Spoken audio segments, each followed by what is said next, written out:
Testing. Syphilis. Please, for the love of God, syphilis. tell us you can hear us. Syphilis. Unique New York. Syphilis. Unique New York. Good morning. Morning. Joe Kelin, Youngstown Talk Channel. Expecting the MLO Bros. Sorry. Tough shit. It's just a happy surprise. Yeah. How we doing? You think there's disappointment, or do you think people are pleasantly surprised? Totally pleasantly surprised. I'm looking out That's of what the I'm going window with. where a plume of smoke is going up, thinking that maybe my car is on fire. What is that from? I have no idea. Oh, the construction, maybe. All right, good Yikes. morning. As always, I give you first strike at what the heck you want to talk about, and it usually leads into about 2 hours of dissertation. So what do you got? Why do you say that with such like disdain in your voice? I don't. This I is let you not- talk, and then 2 hours later, you're still talking. No, what you're that just sounded reading like. me wrong. You're just I'm pleasant about this. So I have something weird. It'll be I like quick. weird. Yeah. No. It Every will. time you say it's freaking quick, it is never freaking I quick. do think it is. It's Okay, just go a ahead. weird little nothing Yeah. topic. But something weird funny my kids do, and I'm sure they're not the only ones. So it's summertime, it's bathing suit season.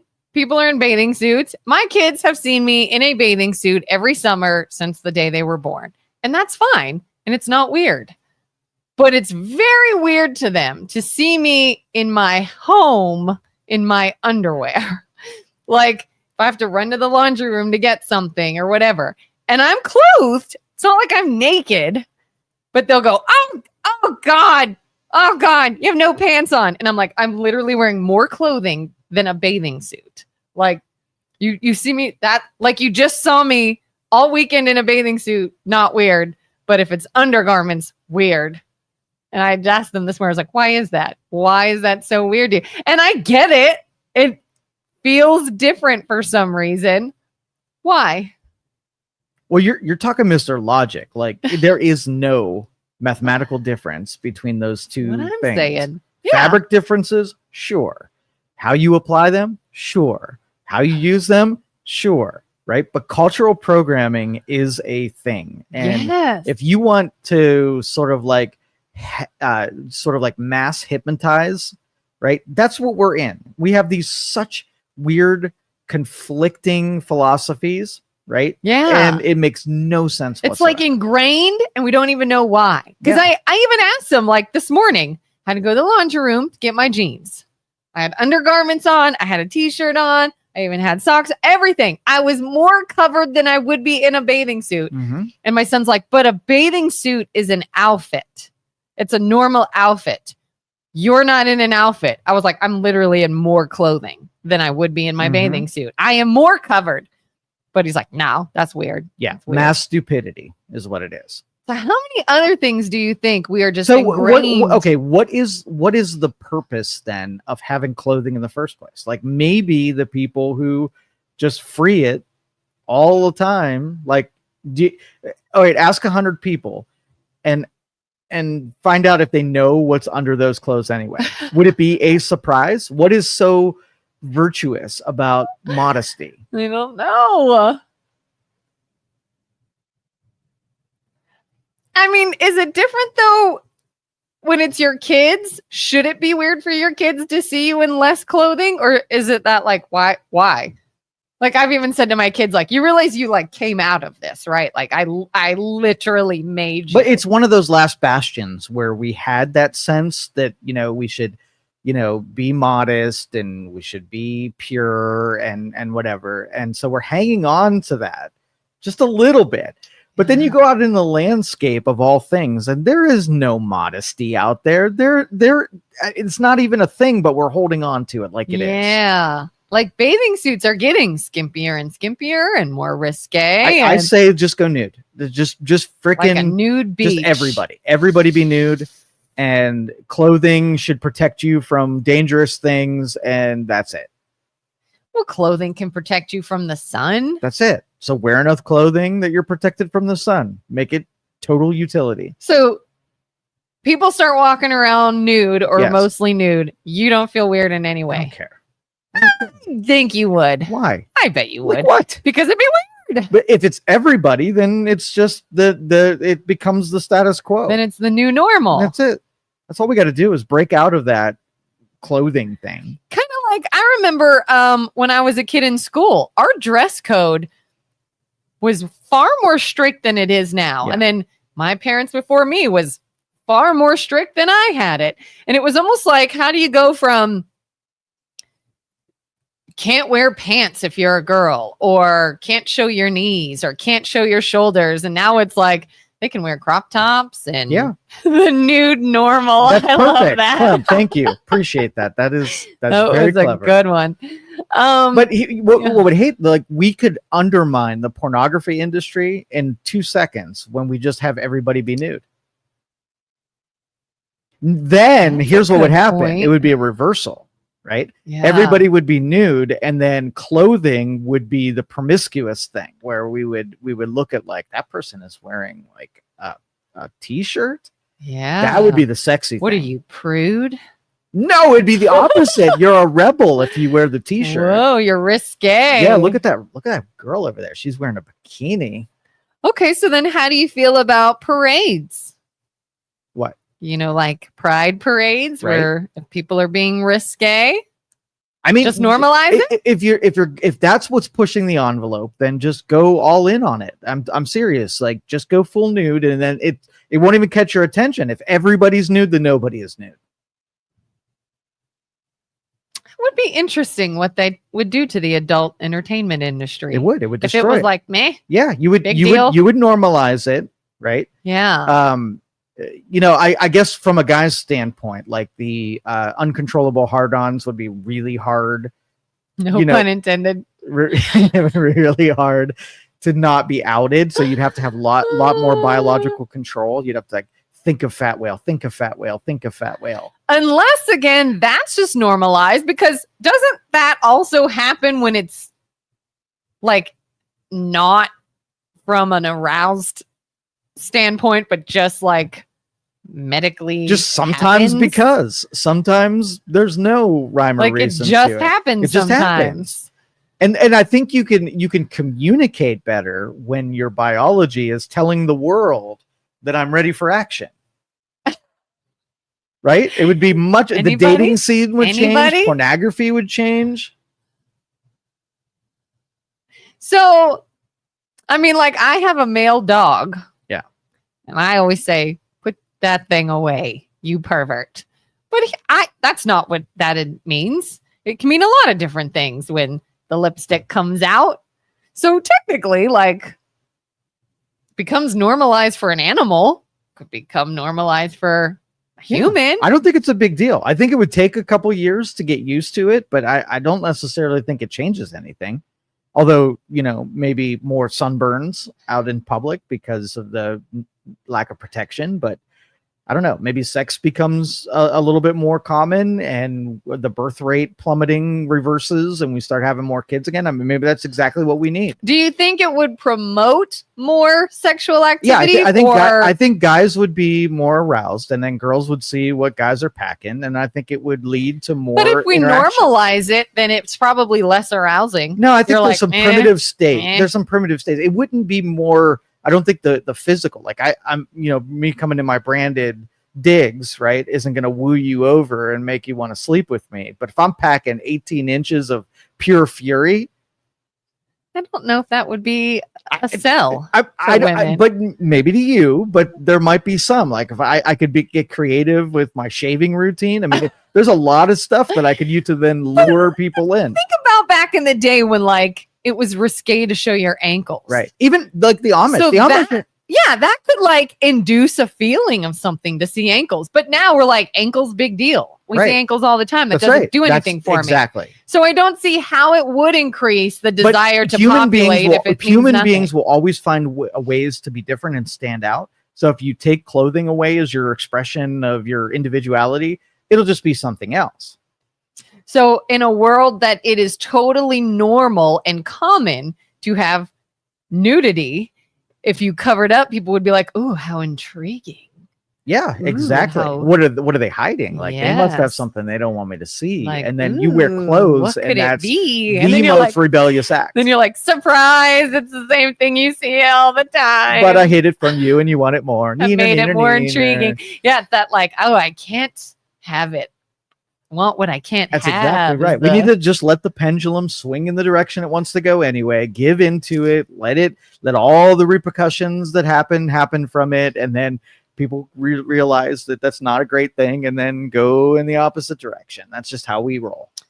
So, in order to make my kids more comfortable, instead of walking around with no pants, just go nude and just be have like, them all go look nude. how bad it could be.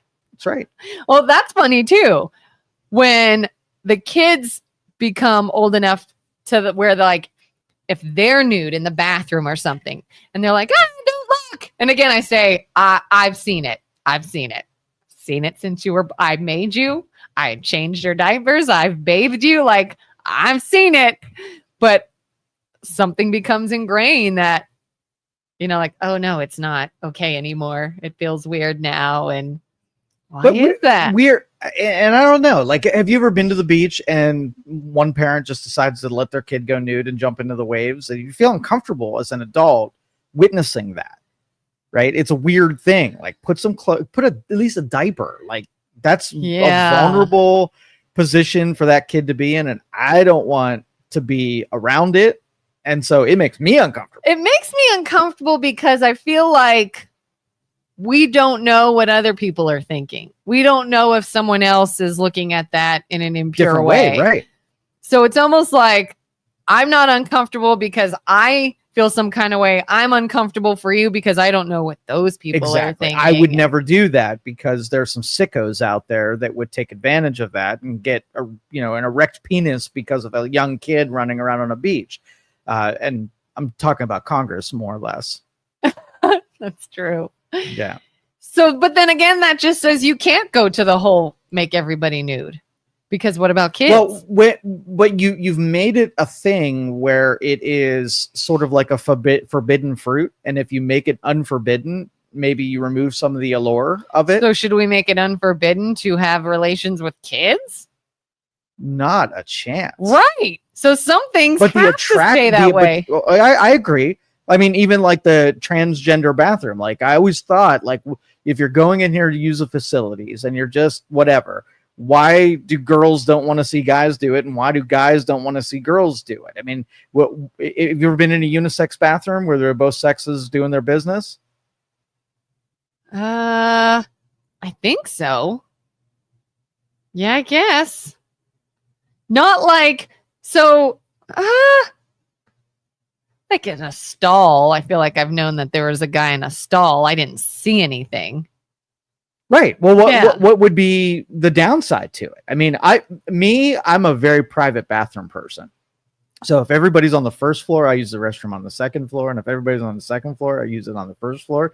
And if there's somebody on the first floor and second floor, I go to the basement. I am always a floor distance away when I'm doing at least number twos for sure. Even in your home? In my home, yeah. Why? I'm a very private person when it comes to that kind of stuff. It is a weird thing. Yeah. I feel like all of us, like, I have found myself, if I am using a public restroom and I can tell the person next to me has been in there a while, I will hurry and get out fast so they don't feel uncomfortable. Yeah. Because I know they do. Right. And I'm like, why? Why? We all do it.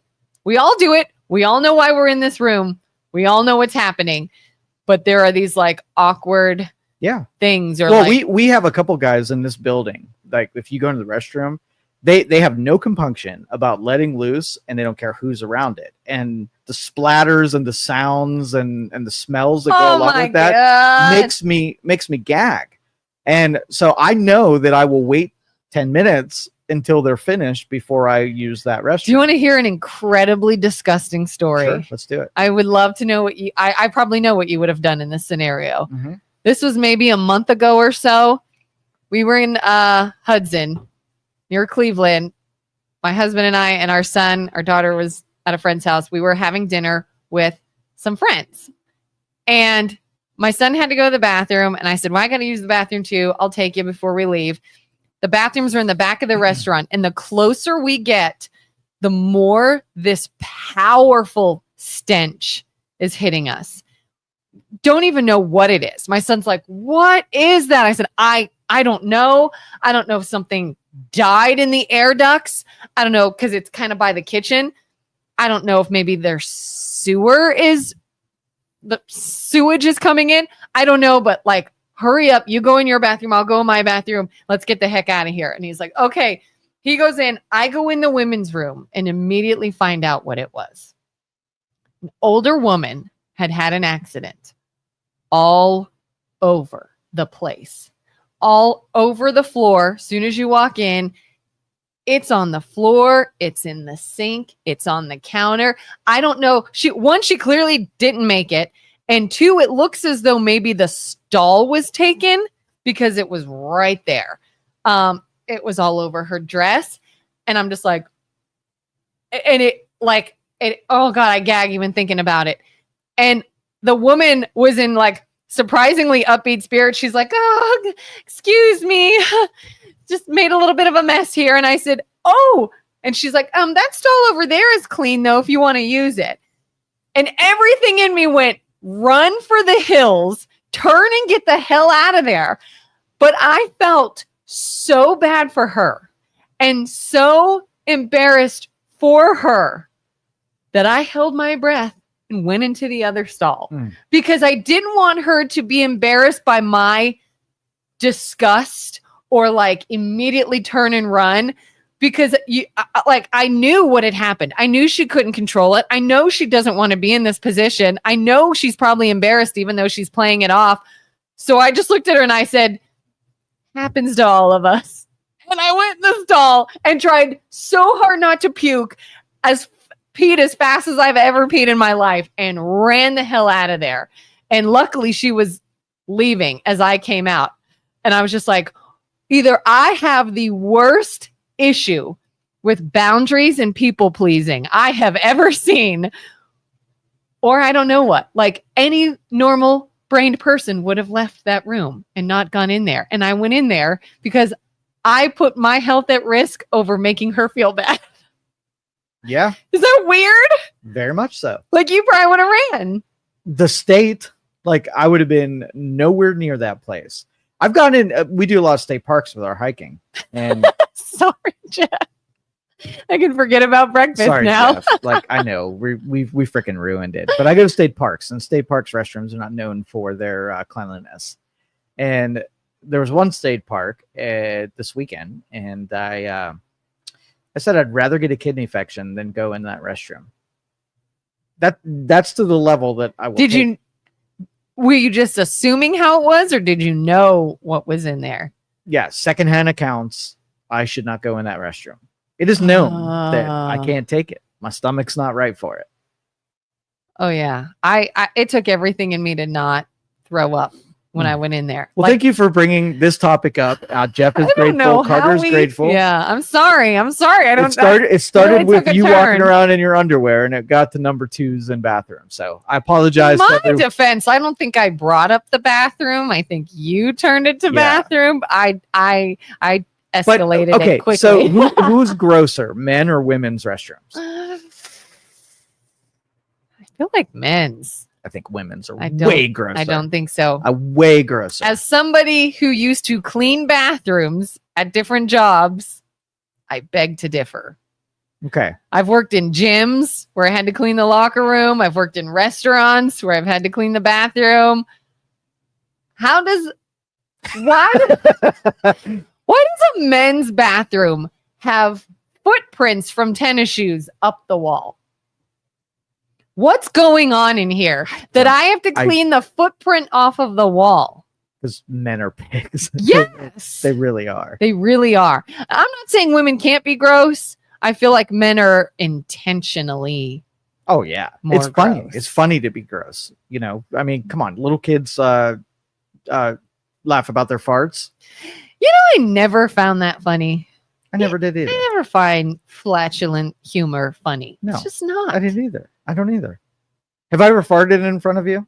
And we've known each other a really long time. I don't do that. I don't do that in front of No, I'm a anyone on gentleman. purpose. Right.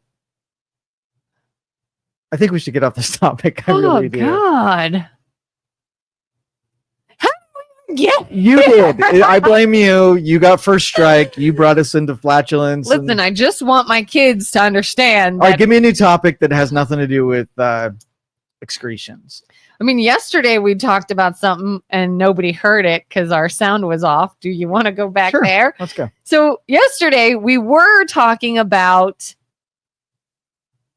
controlling the weather Yeah. and climate, things that humans do, like, what's it called? Cloud seeding, Yes. Engineering. geoengineering.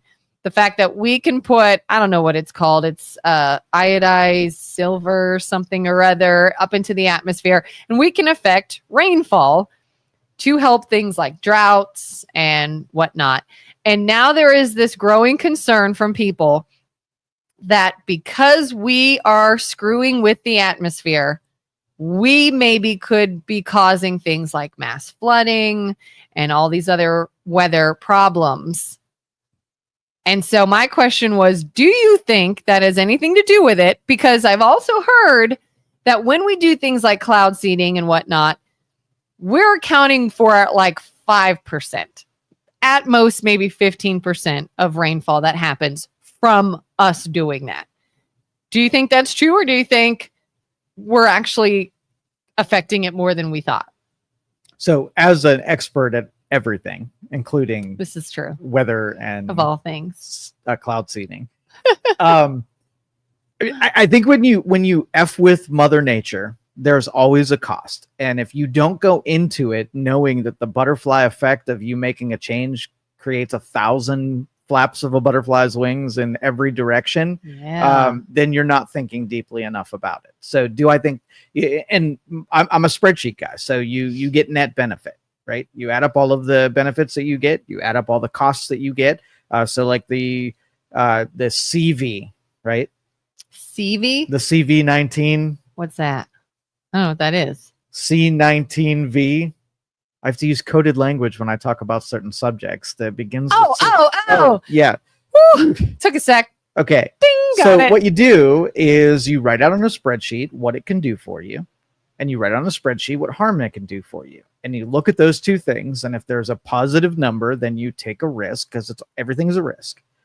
And you find out if you want to do that thing with knowing the risks that are involved. We do this every day. Everybody knows it. There's nothing that is all benefit and no cost.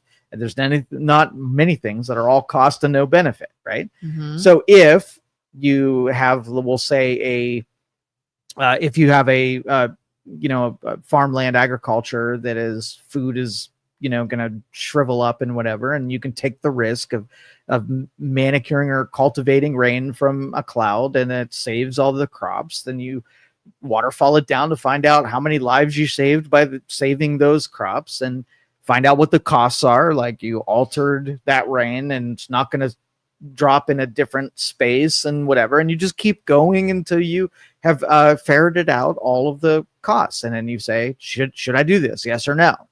And I think because, we're very commercialized. And so we have one data point, right? You take this, and this happens, and don't ask any more questions, or you will be put at the back of the line. And we're very dumb in that, because human beings are really good at adapting through the costs that come along with it, if we know about them. And the people who pitch these things usually shield us from the costs, and then they act surprised when they actually happen. And I just think that's not a very intelligent strategy.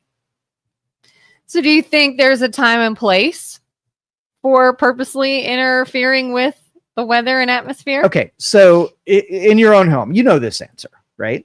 So let's just say you had the fire, the sprinkler system for fires, right? You had it in your home, right? You have this big handle in your kitchen that if you pull this, every room in your house, the sprinklers come on and it shoots water in every direction, right? Mm-hmm. You would know when it's appropriate to use the sprinkler, right?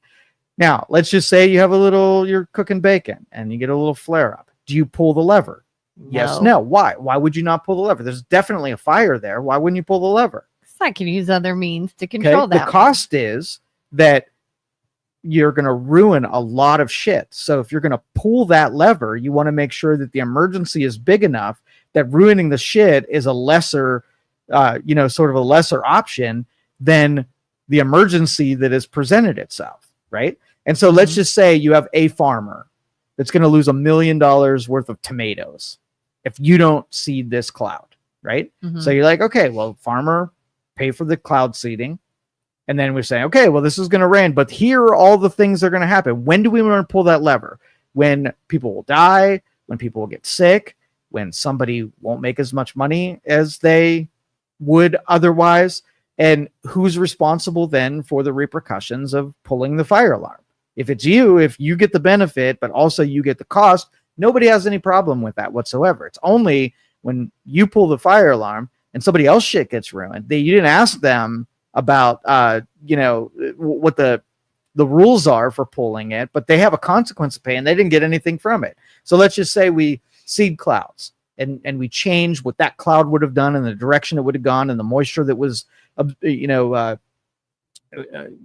that cloud, and then you deprived almond guy down the road from the rain that would have happened naturally, right? He has a consequence to pay because you use that cloud to whatever. So maybe it's a gross misunderstanding of whether or not, you change and alter what the precipitation would be after you do the cloud seeding. But, it's got to be something. Nature doesn't work that way. You don't get a perpetual motion free ride anywhere. Yeah, that's my thing is like, how much does it affect it? Like, can we just shoot something up there, a cloud rains and it's done and everything's gone? Or is it not gone, staying in the atmosphere now, just waiting to affect something else? I don't know how that works. And strategic use of cloud seeding when there is huge repercussions, right? And you shield everyone from the liability, I would have no problem with. I think we are mindlessly effing with our environment always. So I mean, let's talk about environmentalism and the religion that is. We cannot have a serious, honest conversation about global warming, environmentalism. It is a religion where everybody is dug in, whether or not you think it's a hoax, whether you think it's actually happening, what to do about it. Like the whole thing, everybody just gets mad about it. So give me your thoughts on global warming and is it a thing? So I've not read a whole lot about it. So I can't say I know for sure. I have zero data to back up any feelings. I feel like we've talked before about the idea of measuring things and studies. So when somebody says, it's a fact, look at this chart, the temperatures here are different than they ever used to be. My thought is, ever used to be starting when? Because were there times before you started charting it that it got hotter or cooler? Is this something that if we looked over a longer period of time, we would see ebbs and flows naturally? Like, I've questioned now the study itself. Anytime somebody says, oh, this level has risen or fallen, or this has changed or that has changed, I want to know, like, but over what time and what are the variables exactly, so that I know, from yesterday and today, the temperature changed. Sure did. Did something happen, or will it change again and then again? And the day before yesterday it changed, and the day before that it changed, and it means nothing. So to me, I struggle to believe where do climates change? Sure. Is it this controversial, we are doing something in a dangerous manner to affect that change? Maybe. I don't know. I can't imagine a living species living in a climate and not in any way affecting it. I'm sure we do to an extent, but how much that is controllable by us and how much isn't, I don't know. That probably wasn't a very good answer. No, and coming from that angle, it's a fool's errand. You just run in a complete circle. Yeah. It's not science whatsoever. Even though science people are doing it with scientific instrumentation and processes to make good guesses, it's not real science because it's impossible to science this one. You can only make relatively good guessing. And so long that you don't have an interest in one of the outcomes, then I'll trust what you say. But there are so many interests that needed to be real, that needed to be amplified, that, the studies are okay. But arguing about it doesn't make any difference. It means, like, what do we do about it? That's where the big arguments need to happen. And the intelligent people need to talk about it. So let's just say we're cause of global warming. Okay, so let's just say we have Joe and Kelin's Island, right? We discovered this place, never had an inhabited person. There's a pond on it. There's some wildlife on it. We're there, right? Mm-hmm. Do you think if this is a 1 square mile island with our pond and whatever, that we will have an impact on that island just from being there? Will we trample the flora? Will we kill the animals? Will we pollute the pond? Do we have an impact on a 1-by-1 just with 2 people? 100%. Yeah. So it is already determined that by being alive, we will influence and impact the environment 100%. Yep. Now, you and I can get together and we can be like, hey, we need that water for a drinking source. We need the flora to be able to, have food for the animals that we're going to eat. We got to keep the populations alive. We can adapt knowing that we will make a change by making the least amount of change possible because we got to live there, right? So if dude comes on our deal like, hey, we're going to manufacture lithium batteries on your deal. We're going to use your water and we're going to pump a bunch of chemicals into it. You and I are going to have a problem with that because we're stuck on this 1-by-1 and we need to be able to treat it well and make it livable for ourselves. That dude coming in, he might make a bunch of money with his lithium, but he's going to make our lives miserable. All right. So the adaptability with knowing all of the actual things that are in our control. Can we control pollutants? Can we control air pollutants, water pollutants, ground pollutants, and the fauna that are there? Yeah, we can control all that. So if all of our effort was in making the least amount of impact possible, we would almost have 100% of the people saying, yes, that is a smart thing to do. When you scale it down, when we ruin our own pond and our own 1-by-1, we can't go to the next mile square and make a new one. We don't want to do that. We want to deserve the little, square that we have. Mm-hmm. But what you want to do with it is where I discredit most people, right? Because this is just a weapon of choice against the people that you don't like. So what is our big move, right? What do we want to do to combat climate change? So I'm willing to say everything we're experiencing right now is not solar, it's not natural cycles. Let's just say we're causing it all. What do you want to do about it? What's the biggest? I mean, you'd want to probably cut back on some things that you think are like affecting it. Don't they say like burning different things is doing okay, it? So burning? if you have one of the biggest polluters or one of the most poison polluters, if you take a tree, cut it down, put it in a campfire and have a campfire, that releases things into the atmosphere. And now you've sullied the air because of burning trees, wood. Yes. I didn't know that. Mm-hmm. It's very, very toxic. Burning trees and wood. Yes. So like a forest fire can be very toxic. Volcanoes, forest fires, lots and lots of campfires, very toxic. I didn't know that. Yeah. So if you then isolate the things that are contributing to poisoning our little 1 square mile, if you found out that campfires kept us alive and allowed us to cook food and also is making the air in our 1-by-1, it's a cube now. So it's 1 mile up too. Oh no. All the smoke gets contained in our 1 mile cube. Yeah. Now we got to protect the air that we're breathing in because that is a consideration.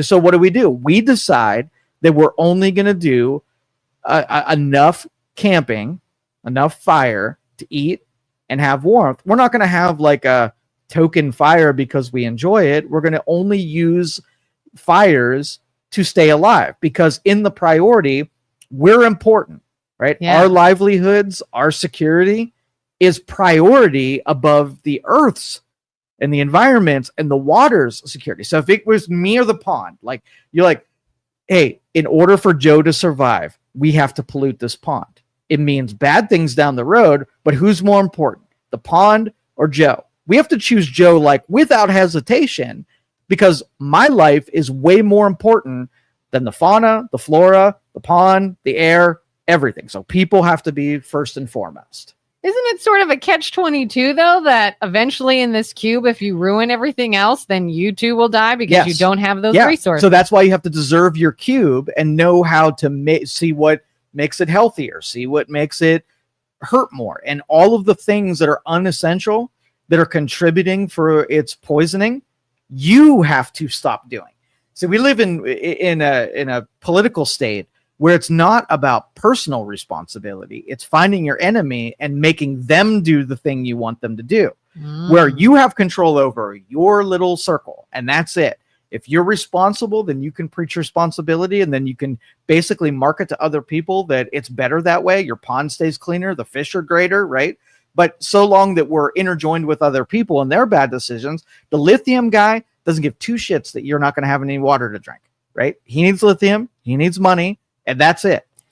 Is that why I don't even remember where I heard this, but I heard somebody saying, if we are going to make such a big deal in the United States about climate change and what we need to stop doing or start doing or whatever, then you better make sure China gets on board, because there's nothing we could do that'll matter if they don't. It's 100% chance that it is a fool's errand. You cannot control enough people to get them all on your standards and force them to do the thing at all. Yeah, like we could cut out everything that's bad or affecting it. We go bare bones. We've got nothing we used to have. It will not matter if the rest of the world is still doing. So there's one word, right? We have to assume that this is an uncontrollable phenomenon, whether it be us causing it or whatever. The word is adaptability. Okay. If the lithium guy comes in and he says, hey, I got permitted to do this thing, and it's going to poison your lakes and streams, you have two choices: adapt, right? Or force stoppage or punishment or consequence to lithium guy. Well, obviously, we're not stopping lithium guy. We need lithium batteries. And in fact, of all the examples, I bet you the public would push back on not having a cell phone more than drinking water and eating fish, right? Yeah. And so we need our lithium. If it happens to kill us, then so be it. So adaptability is the key word. What are we good at?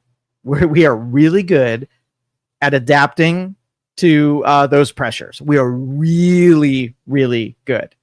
All right. Our innovations are usually, when it's a necessity, we create invention every single time.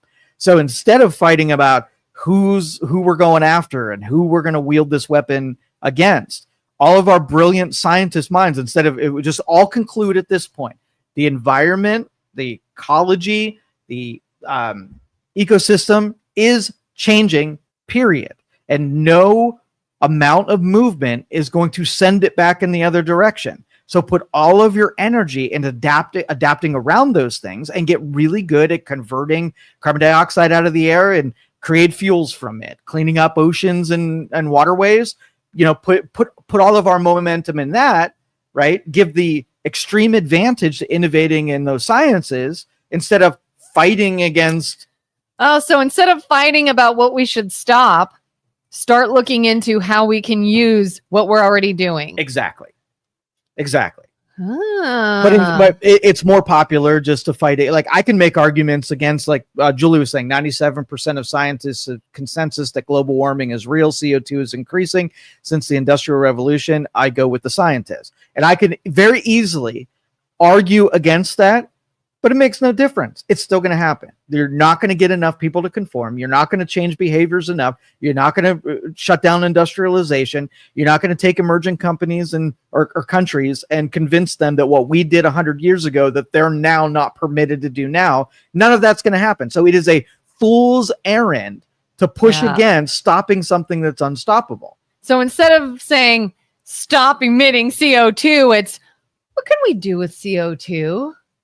To use it in our benefit, to adapt around it. Yeah. Right. It's going to happen. But it's the same amount of energy and money that would be put in adapting around the problem that we are fighting, where two groups are saying, no, it's really happening, but I don't know what to do about it. And no, it's not really happening, and don't worry about it. Both are stupid. Both are really dumb. Julie says China is the leading investor in renewable energy with big goals to reducing emissions. That's nice. I mean, Yes, I think that alternative energies, given enough time, will balance this out naturally. I think there's been enough advancement in those departments. But it's the emerging countries. There will always be a China that is on its heels that will need to produce coal energy and stuff that is, there's always going to be like, yeah, China might catch up to us, but then there might be Uganda. And after Uganda, there are too many players that we can't shut down the economic development of a third world country for the sake of the environment. We're hurting people, and people are number one. So we got to allow, think of our industrial revolution. There are countries that have never even seen the industrial revolution. They're going to get there in 20 years from now. What are we going to say? Hey, we got ours, right? Look, we're on nuclear. We're not contributing to CO2, but you look at you, CO2 creator, shut your shit down and have your people go back and have hand crank generators, right? Yeah, it's not going to happen. We can't get everybody on enough of a level playing field to insist that that's going to be the solution to our problem. That's not adapting. Like, oh, this country's poor. They don't have a lot of oil. Well, here's a bunch of oil. Here you go. Now you're not poor. But now we're polluting the atmosphere. Well, then stop the oil. But then we'll be poor. Right. It's like, that's why it's a fool's errand, because it goes in a circular argument, right? Where we're discussing and putting energy into things that are so far away from in our control, but that's where all of our attention is. Instead of, like, you know, when I read scientific papers, I get super interested in the people who are doing, you know, when you used to go to Best Buy and an LCD screen was like $10,000. Yeah. Right. It was, nobody bought LCD TVs because they were so damn expensive. They made no sense for anybody to buy. Yeah. But if it weren't for the people on the beginning of that innovation curve, we wouldn't have $200 LCD screens today. Right. So all of the renewables have to go through that same curve before they get mass adoption, before they figure out how to make them cheaply, before they make them efficient. And then when they get to the mass consumer, now they're actually usable. Batteries were terrible. Wind was terrible. You know, those generators that sit on the waves, you know, and use kinetic energy, the ones that are submerged under the ocean using our ocean currents to generate electricity, they're not usable or good now. It requires the adaptability people to buy into those things, develop those things without the pressures, right? You need to just have them for what they could do in the end. So if we're, you know, taking carbon dioxide and absorbing it from the atmosphere and turning it into fuel, that's good. And, you know, support the people who are trying. And if it ends up not working out, there'll be another innovation on the other side of that. Let that go away where it was a good start and it fueled the butterfly effect to other things. But we got to go through what China's doing, where we're really pushing into those other. If you went into China, if you went into Shanghai, right, in the late 90s, early 80s, like the smog was thick, right? Mm-hmm. People were having respiratory problems because of how much pollution. So they came to the acknowledgement as like, we're poisoning our people. Let's not do that. Let's try to move in another direction. But because we're a superpower, and Russia's a superpower, and China's a superpower, and India's a superpower, we have enough money to be able to push these innovations. So by the time Uganda gets to their industrial revolution, we could help them so that they can take a shorter learning curve where they don't have to have the Shanghai pollution when they're ready to do it. We will feed them the technologies that we made. And I think we're so good at this point. It's almost working against us. All right. If things were Shanghai bad, there would be public pressure to innovate faster. But our water is pretty good and our air is pretty good. So we're looking around here saying there's no emergency. I'm not pulling the lever where I'm going to start putting carbon credits and destroying companies and making sure people get laid off of their jobs because it's not bad enough. So the alarmists are getting frustrated because they're telling you, if we continue on this path, we're going to be in really bad shape. And I will agree with them, but it's not bad enough for anybody to really put money behind it because it's not an emergency yet. Was it Al Gore that said we had like 10 years left or something like that? Yeah, Al Gore and the Mayans say the world's going to end in 10 years, and that's a bad. But this is a bad. Longer than 10 years ago that he said it. Yes, it's a bad strategy to make a prediction. The alarmists, that's their frustration, They want you to take it serious, and they want to control your actions, and so they're going to fear you into doing different things. And in the landscape, the fear was worth it if they saved the planet, that they feel like they're in a noble position. I want us to be in an intelligent position, not a noble position. Do you think if we in the near future had only battery powered vehicles, do you think that would do anything positive for the climate? And even if so, what then happens to all those batteries when that car dies? Yeah. So the adaptability is we're really good at capturing energy from the sun, but we need to store the energy once we capture it and use it when the sun's not out. Right. So you need huge battery banks to be able to get the electricity that we need in our homes. Right. And lithium is reclaimable. The problem is that lithium reclaiming is more expensive than just digging up lithium in a third world country where you're paying $2 an hour to that person, right? So new lithium, cheap and easy. Reclaimed lithium is expensive and dirty, right? What's reclaimed lithium? So you have a lithium battery, right? You tear down the battery and you take the lithium out of the battery and you refine it, and then you make it usable for a new battery. So like recycling it? Exactly. Okay. Exactly. Very expensive, and there aren't very many innovators that are doing it well.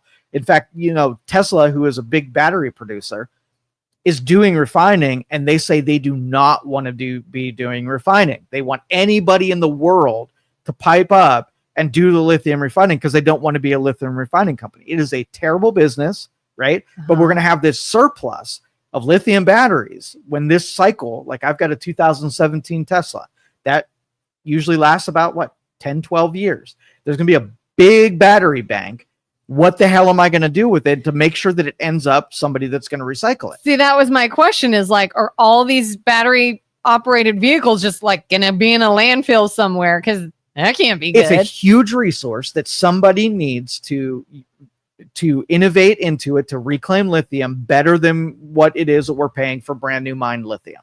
But cobalt and all the other rare earth metals. You can see from the federal government side, they're making negotiations. Trump has hit Ukraine with a trade for using defense support for some of these rare earth minerals that we don't so desperately need for our electronics, right? So we're posturing for not using the lithium that's already here in the country, but go getting fresh lithium from a country that has a bunch of it. I want us to take a different position.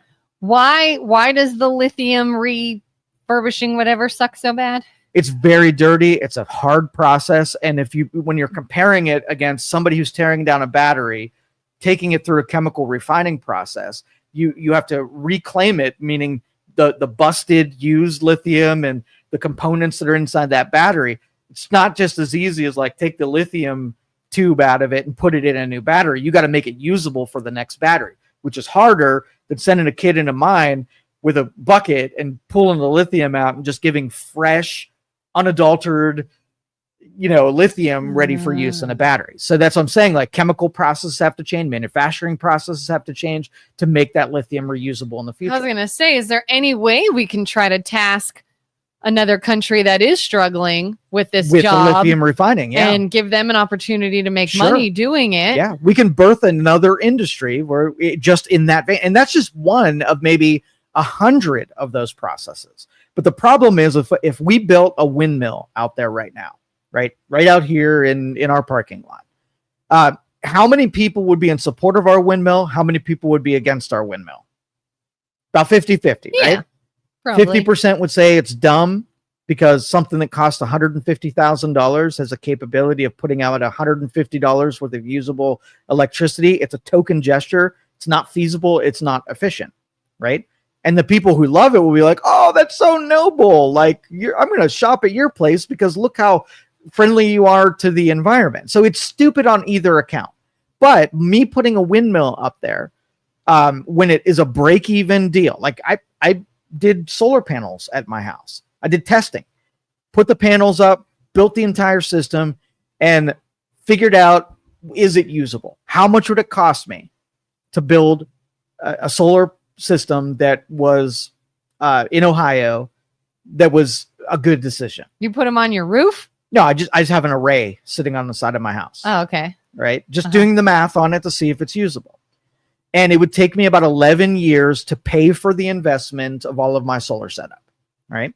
And then after 11 years, then I could sell a little bit back, right, to the grid. So it's scalable. So if I spent $5,000 on it, it would take me 11 years and I could sell whatever that is. If you go bigger and scale it, it's still about 11 years. And then you can sell back bigger panel or, bigger setup means that you're selling more power back to the electric companies. But all of these industries will get better. Like, we had a solar industry in the 80s and 90s. And then China started, building knockoffs of our solar panels, ripped the margin out of it. And the companies that were developing in the United States shelved it. And they were like, there's no money in it. I'm not going to develop solar panels. But think of all the money that we spend on dumb shit that if we can just subsidize the development where it doesn't make sense. They had a really good, the electric car subsidies. I think we're smart. I think the solar panels, I think that's smart. Anybody that's developing in that environment, the more experiments that are going on, the faster that consumers are like, okay, well, can we get to 7 years payoff? I make the investment for 7 years, and then I can live off some of the solar panels, and I can sell it back to the electric company for storage or distribution.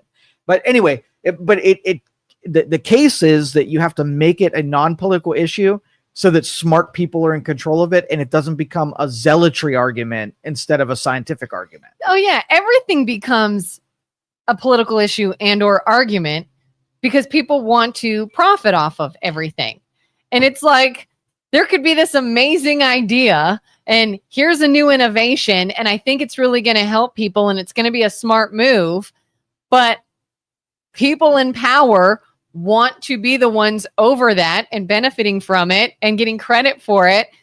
So then it'll be made controversial. Yes. So that somebody could be the person that's credited for it or whatever. And it's like, that's our biggest issue is the stinking humans that will fight each other over any and everything and stifle any innovation or any progress. Yeah. But adaptability, like I use solar because I know the most about it. And, it on paper, it makes no sense. Okay. Do you know why it doesn't make any sense? No.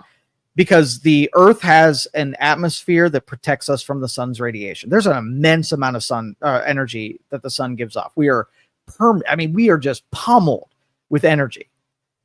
But we would die if the density of energy actually reached human beings. The atmosphere protects us from that radiation and diffuses it.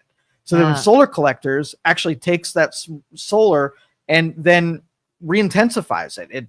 It collects it up and pushes it into a usable form. So we're fighting against the atmosphere doing us a favor so we don't fry because of the energy. And then we're taking that energy and trying to refocus it to make it usable for actual energy. But let me give you some fanciful ideas that I really like. Okay. You ever hear of the space elevator? No. Okay. So a space elevator is basically a big cable that is attached to the Earth. And then we launch a weight up into the atmosphere, or above the atmosphere, low Earth orbit, right outside of the different layers. This is something that exists? Theoretically exists. Okay. Cable, big counterweight. So now the Earth is spinning and the counterweight is outside of our atmosphere. So it pulls it because of the centrifugal force of the Earth. You've got this big, heavy thing that's sitting in space tethered to the ground, right? So now you have this big thing in space that's outside the atmosphere. Could I then take energy from the sun where it's not diffused, collect it when it's outside the atmosphere, and then send the energy down the long cable down to the Earth? I'm thinking, okay, well, we've harnessed a little bit more power than we were capable of collecting down on the surface. But it sounds crazy, but I think that's less crazy than saying, hey, we've got a bunch of these industries that hire people, make profits for companies, finance our market in the stock market. And we're going to destroy them, right? For the sake of the environment, where we're going to penalize and tax and regulate them out of existence. And at the end of the day, we didn't save shit. All we did was hurt human beings in doing it. So if we can figure out a way to do crazy stuff that doesn't hurt human beings and their jobs and the companies that they work for, I'm all for it.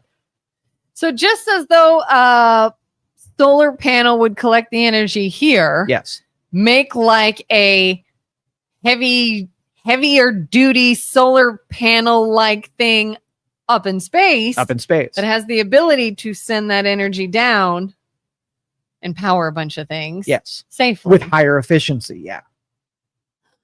Make that happen. And honestly, think about this. If you have a space elevator and that big cable that's tethered to space, you know what makes space travel and rocket launches expensive is the fuel to escape Earth's gravitational pull and going through the atmosphere. But if you can attach your payload to the space elevator and just pull it up the cable, you would save on all of that rocket fuel. It's a space fast rope. Fast rope, yeah, exactly. No energy expense except for the motors that pull it up to the atmosphere. I'll give you downside. Okay. If ever you have this counterweight in space becomes unstable, it could start like hitting the Earth and flailing. So you'd have to figure out how to make it stable so it didn't go crazy and like destroy entire cities as it scraped across like an the enormous. Earth. Yeah. We'd have to figure that out first. That would be bad. That would be bad. Another pretty risky. Another idea is launching satellites that are just solar panels and focusing the energy so that they're shooting it through lasers down to the Earth to a big satellite dish. You take this laser from space and it beams the energy down so it becomes usable on the ground. There's I don't know if you've ever seen the civilizations and how they progress phase one or stage 1, stage 2, stage 3.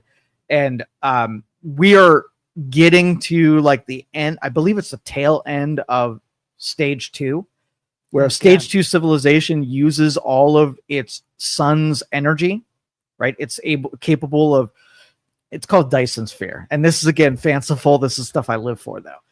So basically what you do is you take a bunch of satellites and you position them around the sun, right? And you totally encapsulate all of the energy and you beam it towards Earth.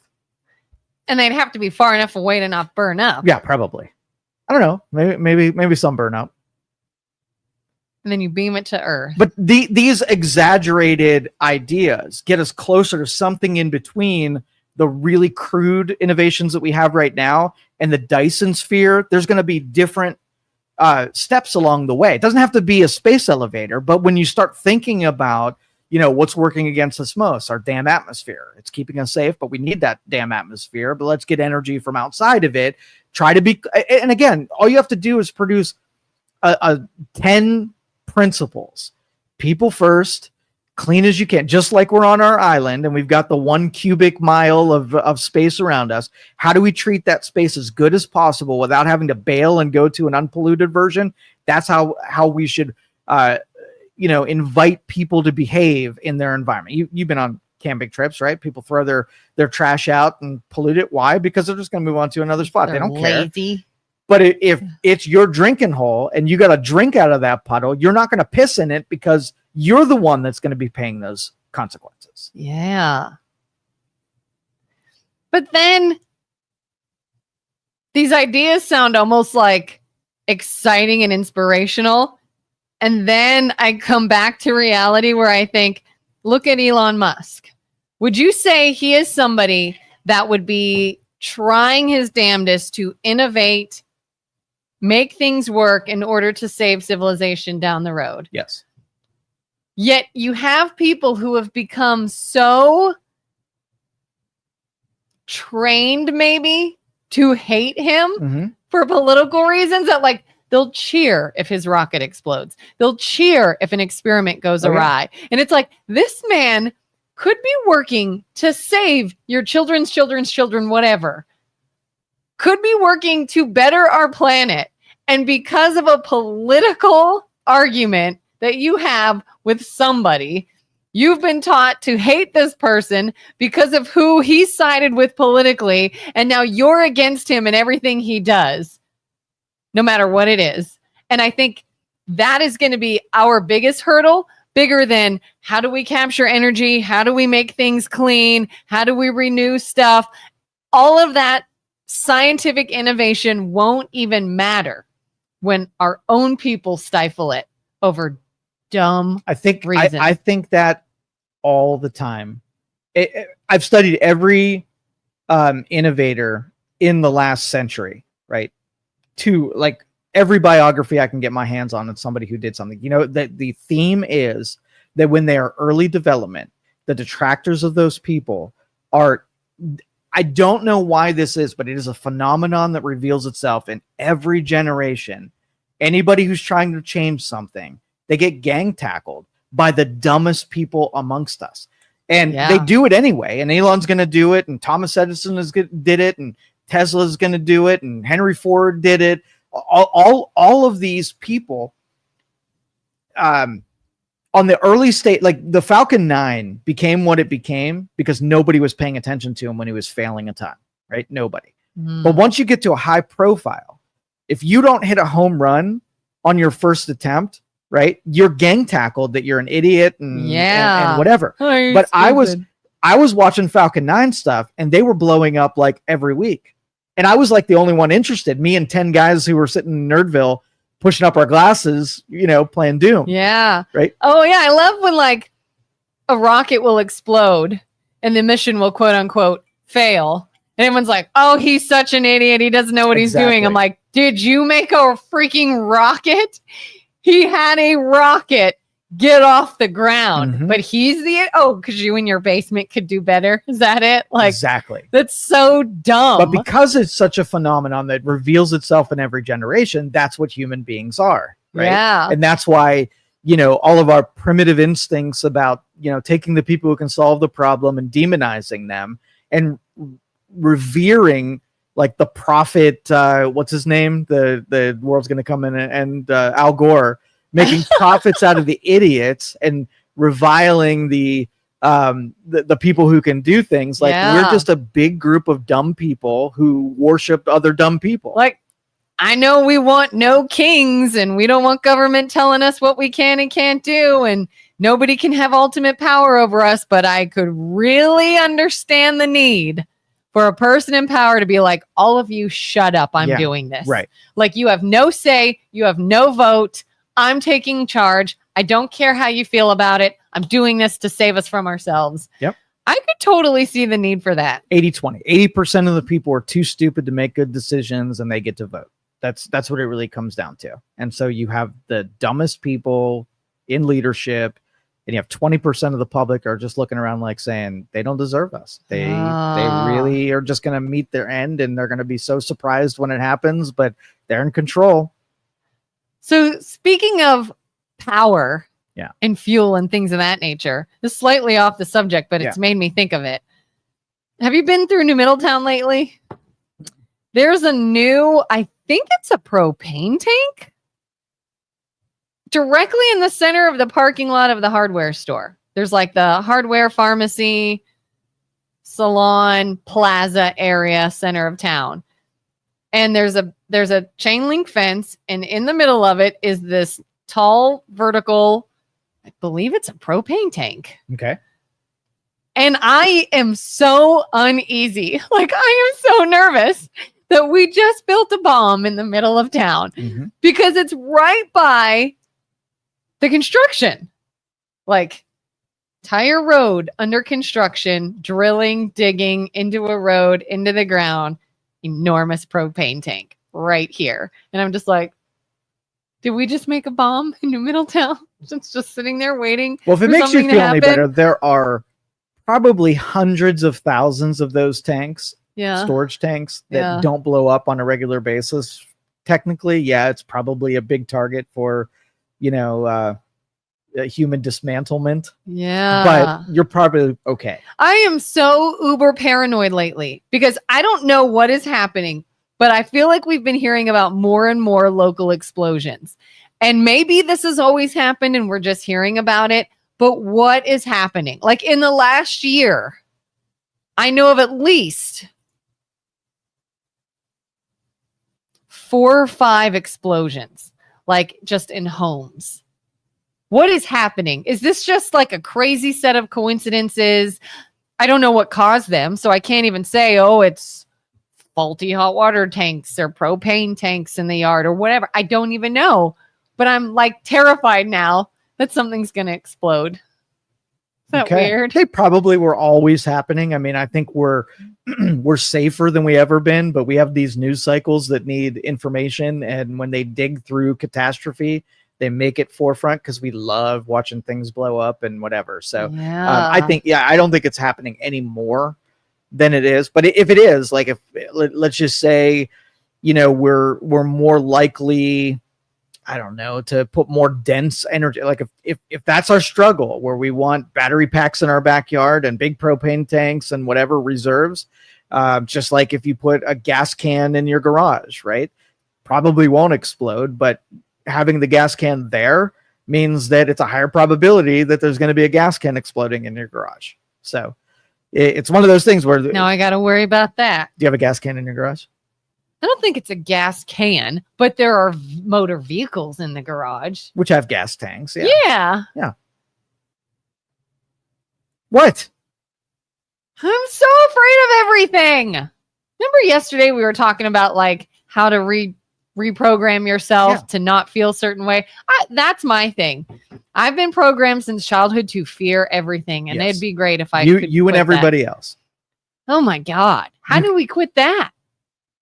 I've tried to use like religion to do it. Religion's good. Math and probabilities is good.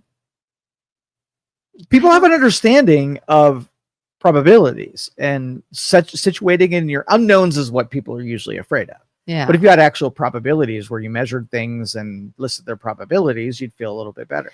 Like I've noticed when I hear about a horrific tragedy that happened, I want to like deep dive into what happened. And some people are like, just don't read about it. Turn it off. Ignore it. You're just upsetting yourself. And I'm like, no. I'm feeling better if I know what went into that. Yeah. Because then I know, well, that's not an issue for me. I avoid that all the time. Exactly. Or I don't even have that. You know what you can do to lower the probability. So let's just use your gas can. So I go out on AI and I'm like, how many gas cans explode in people's garages? And it's like 7,000 per year. And like, okay, how many people have gas cans in their garage? 1,500,000 and whatever. So we have a 0.7% chance of your gas can exploding. Then I go to AI and I'm like, what can you do to decrease the chances of gas cans exploding? And it has everything from don't have a gas can in your garage to putting it in fire lock foam, right? And everything in between. So if you want to make yourself feel better, you pluck something out of the increase in probability that something won't happen, and you do that thing, and then you've increased your probability and chances of the thing you don't want to happen not to happen. And that's how you feed in and you quell fears. Every time you get afraid, you make an action that makes something less likely to happen. Now, if you want to keep it in the mystery and you don't know what the probabilities are and you don't know what to make it better and you don't know what to make it worse, now you have fear. And as long as we are in the information age, there should be no fear about anything, because we should be occupying 6 hours of every day of taking everything we're afraid of and making it better. And then eventually, then it'll be a deal of your house is safe. There's nothing exploding. You're in a high chance of nothing bad happening. And now you look at everybody else who's doing nothing, watching their shit explode. And you're like, man, I really wish I have the information to make less gas cans explode in people's garages. Let me help them. But you know what? One situation I struggle with that I feel like no matter what I do, I have very little control over it is being in the car on the road. And it seems like there are a lot of variables you can control, and there are. Yeah. But I have also seen where, like, Julie says, this is when I wish I thought more like Joe. Things you can't control, like other drivers. Right. Other drivers being distracted. I can't control if you're on your phone or if you're looking at something or if you're falling asleep at the wheel or whatever. And I've been in instances, thank God, nothing really serious, where I'm literally just driving down a road and a car coming at me just stops paying attention and goes like this. And there's nothing I can do about it. I can try to, in my head, say, if that happens, I'm going to choose the ditch over an oncoming car. I'm going to do something to increase my odds of the accident not being as bad. But I have no control over the person that is just going to veer into me, is going to blow a stop sign into me, is going to whatever. And I live with that thought daily. Mm-hmm. I don't remember the last time I was in a moving vehicle and was not uptight and was not just like every car coming to a stop sign. I'm like, please stop at that stop sign. Most cars do. I would say it's very rare I see a car actually go through a stop sign, but it's not unheard of. And now I feel every car will do it and every car's going to run into me. And like, I'm slowing down on my road because I'm about to turn into my house and the people behind me are not going to be paying attention and they're just going to plow right into me. Every day, this is in my head because it's like, could I choose what hours I drive? Probably not, but maybe. Could I try to pick roads where there's less traffic? Could I make sure I'm paying attention? This is the fallacy rope that it's so fixated on the controlling of other people that you never have the mental energy to do things that are in your control. And then when in the end of the day, you say, hey, I can't control these other drivers. And I'm going to say, did you control everything you could? No, because I was too worried about the other drivers. And we're like, okay, well, you're just as stupid as they are then, right? Yeah. Because you had 92 things that you could do something about, and you did none of them. And all you did was look at them like, if I could only control them, I'd be totally safe. And that's failed logic as far as I'm concerned. But the things I'm doing, I think, are still like I'll just think, if they veer into me, what am I going to do? If this happens, what am I going to do? And I can have those thoughts, and then I'll drive my husband insane because he'll be driving and I'm in the passenger seat, just like, do you see that car? Do you see that car? And that's what it is. Like, I have to watch everything. My suggestion means you got to take things that are less than 1% chance of increasing the probability that something doesn't happen. So you got to assemble 20 things. It's so much easier just to control that dude. And that's like an all or nothing thing. I'm not going to do any of my stuff because he's not, right? And it's what your 5-year-old would tell you about why they're not going to do it, because they look at everybody else and the injustice like, well, they're not trying as hard as I am. Why should I try? But I have to remind you, the goal is not to have the thing blow up on you. Whose fault it is doesn't matter. If you can increase 5% chance that it doesn't blow up, you've done your part and you are ahead of everybody else because you did what was in your control. So you're saying I should be that constant state of awareness and worry? Yes. No, you shouldn't worry. You should use worry to increase your probabilities if something doesn't happen. And when you've exhausted all of those, you will be so kept busy by increasing your probability of something not happening that it won't happen, and you won't have had time to sit there and be worried and fearful. It's basically distracting you from you can't control enough of the variables to make sure it doesn't happen 100%. And you need to get fixated on the 10% that you can control. But that's not typical.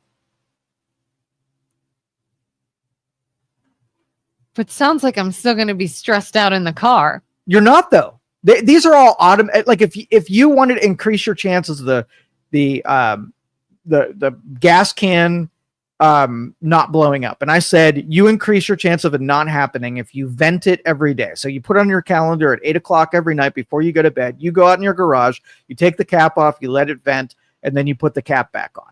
Right? 1% is what you gain by doing that. Right? You didn't make it so that it couldn't happen, but you did increase the probability. Would that stress you out? It's a small, tiny act that's not consequential. If you forget to do it, it really doesn't matter. If you do it, it really doesn't matter because it was an all or nothing thing.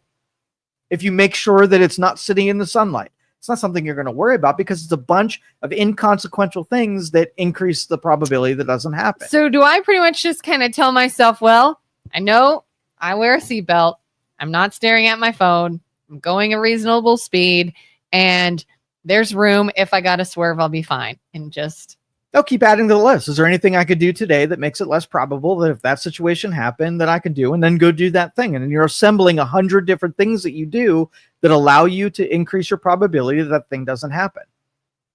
So always be inventing. If the worry pops into your brain, trust your instinct that said there's a danger that's out of your control, and add to the probability that it doesn't happen.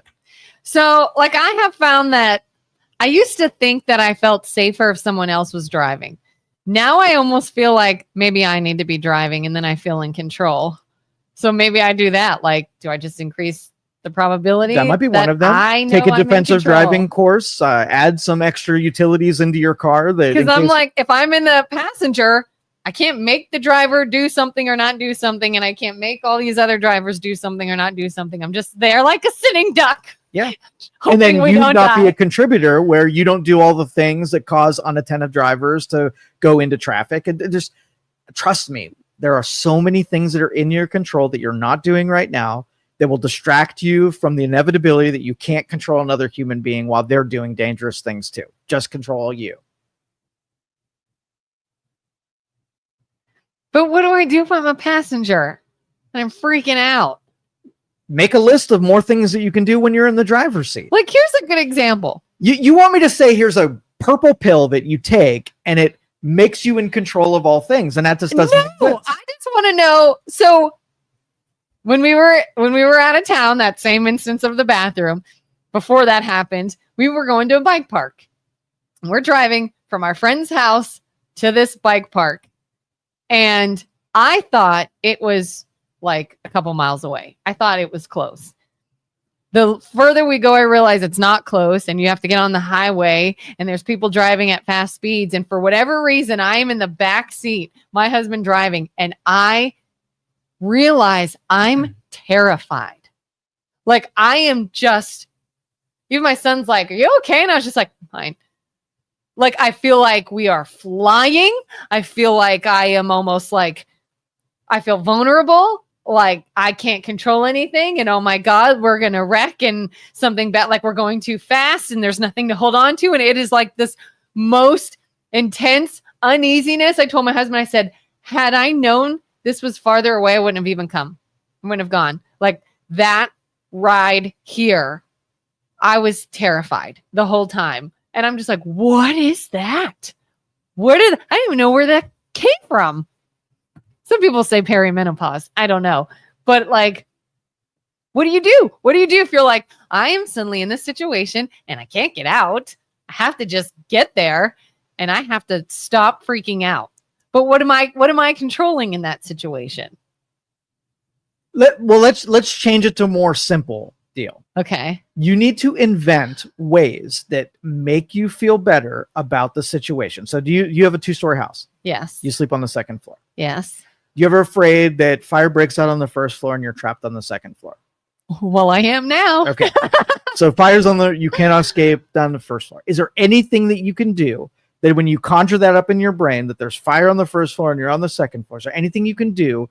There's not a fire right now. Is there anything you do pre-fire to increase your chances to make you feel better about being trapped on the second floor? Yeah. Like, I know if you go in my son's room, you can climb onto the porch and then you can kind of go down the pillar onto the porch and, you know, like go up onto the roof and then climb down kind of thing. So thinking about that, anytime the image of fire on the first floor happens, you know exactly what you were to do because your imagination allowed you to rehearse it and know that you were saved because you know where you can climb down. Or if you don't have a roof, you install a ladder, right, on the second floor roof that you can get to from any room. Right. Yeah. And now you can get out safely on that hypothetical. So you dream up the hypothetical and you do things that increases your chance above zero, right? That you will know what you will do. You rehearse it. And it makes you feel better because you've already thought of the bad thing happening and you already know what you would do to increase your chances. Now that'll get you started because those are almost 0 to 100. The ladder would make you say, oh yeah, I know exactly what I would do. I have the stove's on fire and I keep a fire extinguisher here. I bought the fire extinguisher because I thought there might be a fire in this place one day. And if the fire happens, I go to this drawer, pick up the fire extinguisher, shoot it off. Now there's no fire. That's a 0 to 100 deal. The car one's a little bit more complicated because you're never going to take out the variables that are out of your control. Yeah. But there are 100 ones that you can. And whenever you complain about this, all I'm going to do is say, tell me all the things that you did to get you above zero. No planning where I'm just an innocent victim who's wandering through this and I did nothing versus Kelin who says, well, I'm going to, bring a I don't know, a balloon suit in case I hit something. I'm in the balloon suit. Anything above nothing is better than nothing. But what is there? What? What is there? A balloon suit, I guess. Does your car have airbags all around? The one we were in at the time, no. Okay, so you can invent a policy that if you're fearful of, if we're going to be traveling, you're going to be in a car that's going to have the airbags. You said the seatbelt one, keeping straight posture and feet on the floor to allow the seatbelts to do their thing if you're in an accident. So no feet on the dash or slouched or, watching a video, always in a position where you give yourself the best chances of safety devices from catching you. So you're inventing all of these things that you can do, right? And then you're a participant in increasing your chances of survival. But then then I feel like sometimes my kids will be messing around in the back seat and it'll make me anxious because I want them to be like, hey, don't be twisted in your seat. Don't be doing something in case there's a wreck. Like, I need you guys to just be straight and in your seat and in this posture. And then I feel like, well, all I'm doing is teaching them then to be afraid of everything and to never be able to relax. Well, just do it from my angle where it's a probability discussion. It's not a fear discussion. Fear as the emotion can motivate you to do the mathematical and the logical side. Take it heavy math, and nobody's afraid of math.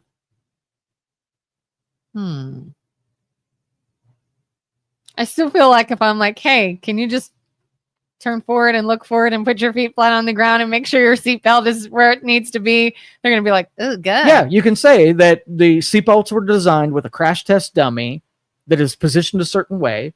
And if we want to let the seatbelts do its job the way that it's intended, we have to put ourselves in a position where it can do the best job. That's it. Now, they're as safe as they can be with that harness. You can add more harnesses. You can put them all in car seats. Like that's the deal. Put them in a car seat that is a full older kid car seat. Yes, right. Maybe I need one of those. You would feel better if you had an old person car seat. Julie says, I do the same thing, Kelin. I do a false start at the stop sign and watch and see if the other driver is going to make a break for it. Right. She says Lexapro is the name of that small pill. I think I've been on Lexapro before many years ago. I didn't see much of a difference, but it was loaded. Yeah, all the fear-based people that I know, they populate their hang up, right?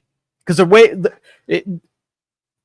let's just say unknowns you are fearful of, right? Yeah. But then you create a ton of unknowns. You've then populated the thing that you hate, right? When I said I'm afraid of spiders, I don't go create spiders so I have a reason to be afraid. I try to keep spiders distance from me so I'm not put in a position to be afraid. I wonder if the anxiety's amped up then. So like when I was a kid, I sometimes I blame my dad because he was very like everything can hurt you, everything can kill you kind of thing. Like if we left the house for school in the morning, he'd say, who takes care of you out there? Like keep your head on a swivel kind of thing. And I was like, oh my God, everything's dangerous. He wouldn't let us. He would call it unnecessary road travel. Like you don't just go riding around with your friends in the car or something, like get to where you're going and then get out. And, all these different things to constantly make you think about staying safe all the time. So I used to think, oh my God, I'm hyper aware that everything's dangerous. But then I think it got worse when I had kids because kids are so, I don't know, like there's a lot of variables there and they can change at any time and that can be kind of constant madness. And I wonder if maybe then my extreme fear and anxiety has come from having kids where I'm like, now it's not, I can't just control what I can control.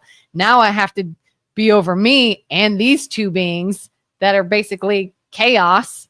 And how do I control that too and keep them just as safe as me? And maybe that's where it stems from.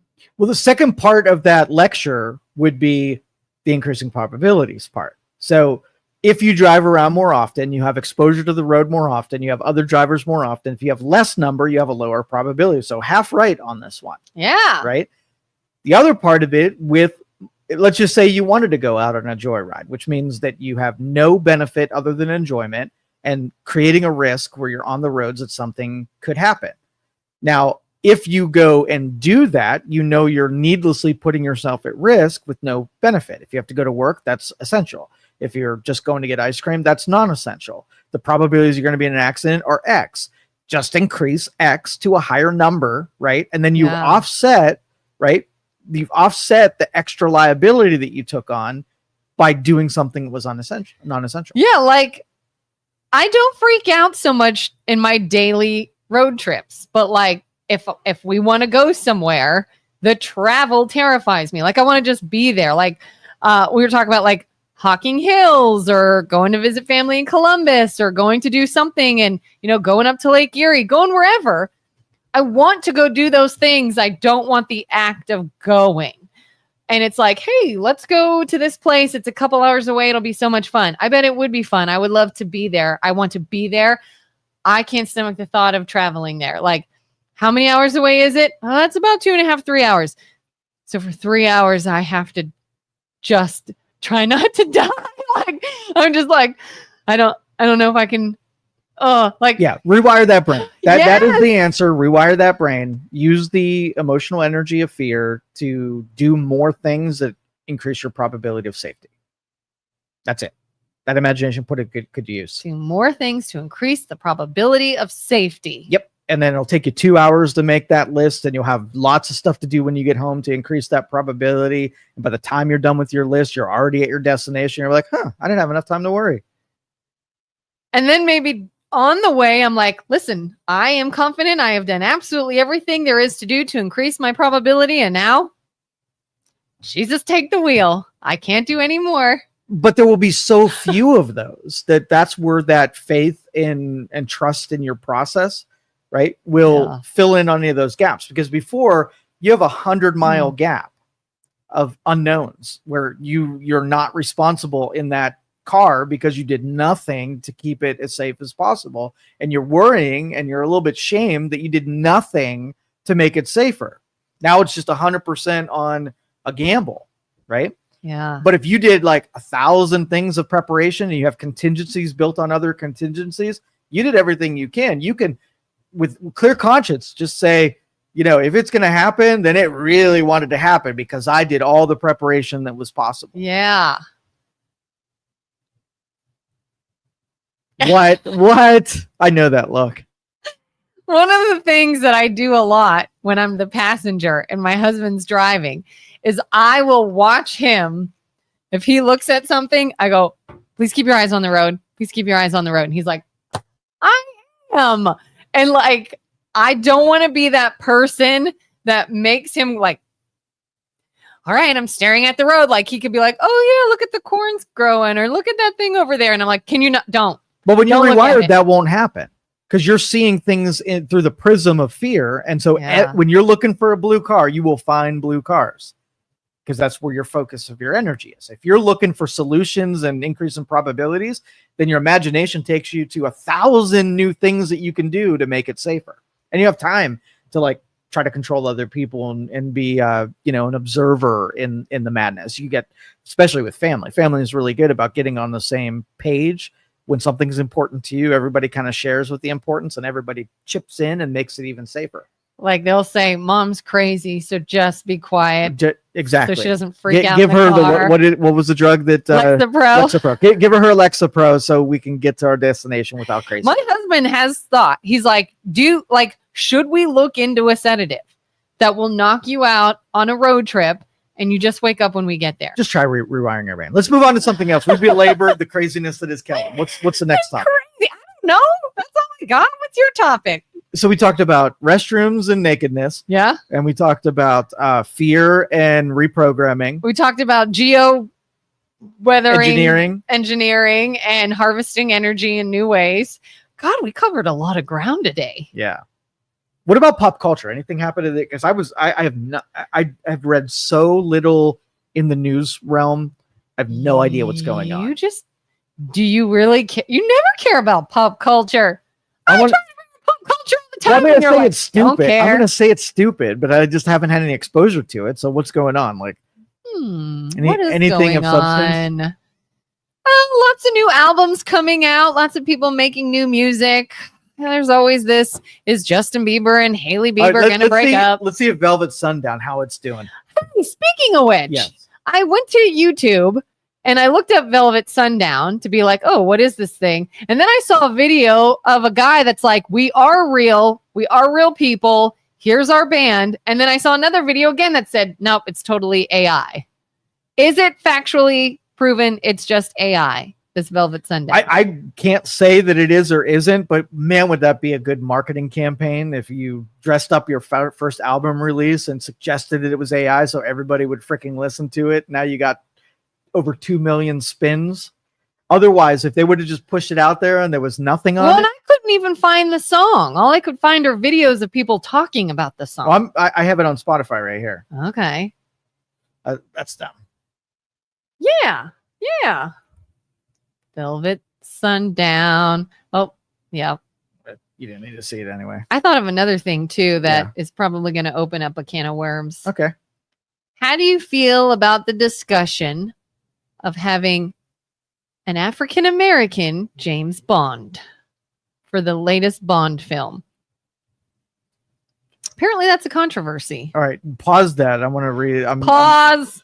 Initially shown a mystery fueled by speculation, the band's creators have since confirmed that they utilized AI in the creation of their music, promotional materials, and band imagery. The project is described as artistic provocation designed to explore the boundaries of AI and music. So they're real people. So they are real people. Wrote, performed the whole. It's an AI song. Then they're real people that did it. Real people that used AI. Yeah. So it is kind of half and half. Yeah. It's not totally AI generated. AI didn't like decide to do it, produce it, and publish it. There were humans involved in the making. And the guys you're seeing are real people, not AI generated images. Yeah. Wah, wah. That's less cool. Whatever. I listened to it. It's really garbagey. It's not real great. Really? Really folksy, really like lyrics are just kind of 16-year-old girlish, and it's not great. This could lead us to a deep discussion, Yeah. maybe. We'll pause Bond because my point was going to be, I think we have had a black Bond before, but unimportant. I saw an interview the other day. Michael Knowles, very strong conservative, was talking about today's Christian music. Like things you'd hear on K-Love or in churches sometimes, like Christian music has really become kind of like pop songs. Real mainstream sounding. And some people like that. Some people hate it. He hates it because he's like, oh, it's a pop love song. It's gotten dumb. It's just this typical everyday kind of song. And then you have this mindset where he was talking about an interview that Brandon Lake did. And anyone who doesn't know, Brandon Lake is a really like kind of popular current Christian artist. And he says he likes to make music for Bubba. He called it. And he says, and what I mean by that is the guy in the back of church that was dragged there by his wife. Doesn't really want to be there. Doesn't really know what he believes, but he came because his wife made him and he doesn't care about any of this. But maybe he'll hear a song and be like, you know what? I dig that though. That's a cool sound. I could get into that. And then maybe they hear another song and they're like, oh, I like that song. That's an upbeat, and then that leads them somewhere potentially. I love music. So that's why I kind of get into this, because I have found myself like getting into a lot of Christian music when I was like, that's weird. Like why because it does. It sounds like other music I like. And some people hate that. I think to me, I'm of this take of whatever gets you there. If that's what spoke to you, if that's what reached you, if that's what piqued your interest and it led to other things, then that's what it was meant for. Other people are like, tradition, it's not about that. You have to follow this tradition because it was done that way for a reason, and you don't want to go too mainstream. Where do you lie there? Different flavors for different people. Like you should have traditional for the people who like traditional. You should never force somebody, right? Yeah. To do something against their will for the sake because you think they should. The freedom to be expressive however you want to express. And I think Michael Knowles' point was it's not about the people. It's about God, and you should make it about him. You don't write the song to please a person. You do it to worship to God. And I'm like, but if you don't reach the person and make them want to do that, then how are you going to get to your conclusion? Yeah, competing theories. If experimentation is all about that, you throw the hypothetical that if I'm not reaching someone, right, and I do this thing and I reach them and it works, I do more of it, right? Yeah. So to not do that thing, would you rather be traditional and have a club of people who like that, but don't reach someone over here because you were unwilling to speak the language that they speak? So you just keep it in that club. Traditionalism in that way is dumb. It really is. I think there's anybody who loves that can go get that flavor somewhere, and there's people who want to be fringe, want to be off the reservation a little bit, go do that thing too. Yeah. Whatever's effective. Because I've heard people, like, from a religious standpoint, maybe when churches talk about like growing the church and getting more members and reaching more people, but at the same time, they will say, well, our congregation has a lot of this old school mindset. Yeah. We're afraid to offend anyone. And I want to say, so do you want to keep just that, or do you want to grow and reach others? Because I don't know if you can have both. I feel like you can have a little bit of both. Well, all right, fast forward, get in your time machine, go to 20 years, and all those people are aged out, they've died, whatever, and so your pews are empty. What decision are you going to make on that day to attract new people? Are you all of a sudden going to, drop your traditional low bar and start attracting new people? Well, just start doing that stuff now, and the inevitability is still the inevitability. Yeah. Krista says, my stepson loves Christian music and got me into it. Now he follows all sorts of Christian rappers, and not going to lie, they're pretty darn good. Yeah. Like, there's some, I used to think it was going to be cringe, like a Christian rapper, or, oh my God, what are they? They're going to make Christian songs that sound like that. And then I hear some and I'm like, that's catchy. Like, I could hear that on the radio or in my car and not feel cringe. Like, it just is a fun song.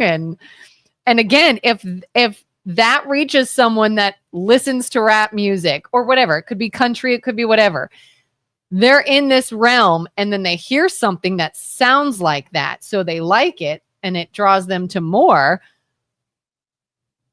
I don't see that as a bad thing. I see that as a good thing. I think you're not going to reach people if you sort of stay in the one lane, so to speak. Yep. Have it both ways. How do you feel about churches that make the music part really big? Like, I've been to some where I was like, oh, this is a Jesus concert is what this is. There's lights and a big band and professional singers. And I used to think that was like, all right, this is beyond cheesy. This is too much. But then I got so into it that now if I'm at a smaller one and it's just a couple singers and a guitar, I'm like, oh, that's not as fun. Do you have any traditional things in that? No. You like both? Every flavor for every person. Church shopping until you find one. Not church's job is not to cater to you. If you like it, cool. If not, you move on to the next one, and that's it. Yep. All right, Black Bond. This is not a new brand of masking tape. This is having different people playing different roles, different ethnicities, different religions, and I guess you got to think what is theater? Like, what is entertainment? And if it is that you want to play a role and engage the audience and really, do a thing, then you use the tools at your disposal to reach your audience. Cool.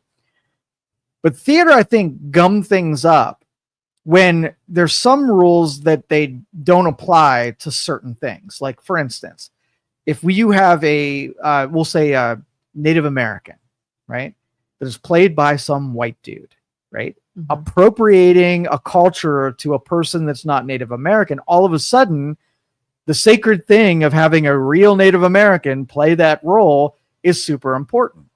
But then you have another one where you would have to flip-flop that idea and say, well, no, it's not just we're not appropriated. Thomas Edison cannot be played by a black person, right? He was not black. He was white. We have to stay true to the nature of the script. I can't see that. And as an audience member, as long as you're not like punching me in the face with some kind of agenda, if it's just for the sake of developing a role and that person nailed that role, I'd be able to get over it in like 1 second if you changed up a gender role or an ethnic role or whatever, as long as that person was perfect. And I can, it's sort of intuitively, right? I know why they picked that role. He's a badass, or whatever. And that's kind of where I feel is, and I don't know why Idris Elba keeps coming to mind. Do you know who Idris Elba is? You'd probably know him to see him. He's an African-American British actor, very good looking, very deep voice. I could absolutely see him being Bond. In fact, I thought he did play Bond one time. I might be wrong, but people on Facebook, let me know if Idris Elba ever played James Bond. If he did not, I could absolutely see him being a Bond, and I would not think anything of it. I'd be like, the demeanor, everything fits the character. So I wouldn't mind. But if they pick someone, like you said, to push some agenda, it feels very unnatural. Like it feels like you didn't pick him because he's great at representing that character. You picked him to cause some reaction, push an agenda, whatever. And then now anybody who speaks out against it, you hear things like, oh, why? You don't like it because they don't look like you? You don't like it because it's another race? And I'm like, I don't like it because they don't do a good job at that character. And now we're back to this whole, like, it happened when there was the live action Little Mermaid. And everyone's like, but the Little Mermaid's a redhead. Like, that's a big thing in the character. I don't care if you have another race, but it better be something like you're not going to make the Little Mermaid and she's not a mermaid. It's like, what's the intention behind what they're changing is huge. This era, it's the face tattoo syndrome, right? Yeah. There's a writer in a room that said, I'm going to piss off the racists here. I'm going to take a predominantly white character and make him black, and that's going to make everybody mad. And then they're like, what, are you mad? Huh? Are you going to be mad? Look, he's black. How do you like that? That's not theater. That's just provoking, trying to be provocative in a strange and idiotic way. Yeah. Again, if you open it up and you say, I'm hiring a pilot, and then you pick the best pilot, no matter what race or gender or ethnicity, I have respect for that because you picked the perfect person.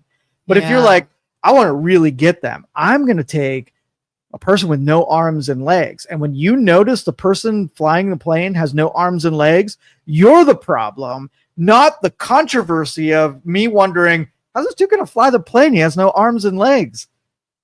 Yeah.